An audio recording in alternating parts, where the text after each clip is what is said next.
ছোট ছেলেটার জন্য কই মাছের ঝোল করা হবে। ওর বাবা কই মাছ নিয়ে আসছে। তো আমি এখানে একটা ফ্রাই প্যান নিয়ে নিয়েছি, তাতে দিয়ে নিচ্ছি সরিষার তেল অল্প করে, তারপরে দিয়ে নেব কিছুটা কুচি করে নেওয়া পেঁয়াজ। চাইলে আপনারা বাটা মশলাও দিতে পারেন। আর এখানে 4টা কাঁচামরিচ দিয়ে দিয়েছি। তো কাঁচামরিচটা পরে কিন্তু তুলে ফেলবো, একদমই ঝাল হবে না, জাস্ট একটু ফ্লেভারটা আসবে। দিয়ে নিলাম সামান্য একটু লবণ আর একটু হলুদ। আপনারা চাইলে আপনাদের বাচ্চাদেরকেও ঠিক এভাবে মাছের ঝোল দিয়ে দুপুরবেলায় ভাত দিতে পারেন। তো এভাবে করে নিলে খেতে বাচ্চারা খুবই পছন্দ করে। তো দেখুন আমি এখানে 2টা কই মাছ নিয়ে নিয়েছি, আর 2টা কই মাছের পেটে ডিম ছিল। তো এর থেকে বেশি সে খাবে না, একটু যতটুকু খায় আর কি। তো প্রথমে এটা খুব ভালোভাবে মাখিয়ে নিতে হবে, তেলের সঙ্গে মাখিয়ে নিয়ে হালকা একটু পানি দিয়ে ঝোলটা করে নেব।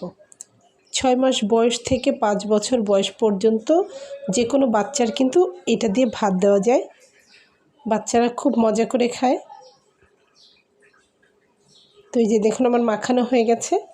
এখন এখানে আমি একটু ঝোলের পানি অ্যাড করে দেব। তো হাতটা একটু ধুয়ে নিয়ে সেই পানিটুকুই দিয়ে নিলাম। অল্প একটু পানি দিলে হয়ে যাবে, মাছটা কিন্তু একটু উল্টাই দিতে হবে। তো এই যে দেখুন এর থেকে বেশি পানি দেওয়া লাগবে না, আপনারা যদি বেশি পরিমাণে মাছ দেন আরও একটু ঝোলটা বাড়িয়ে দেবেন।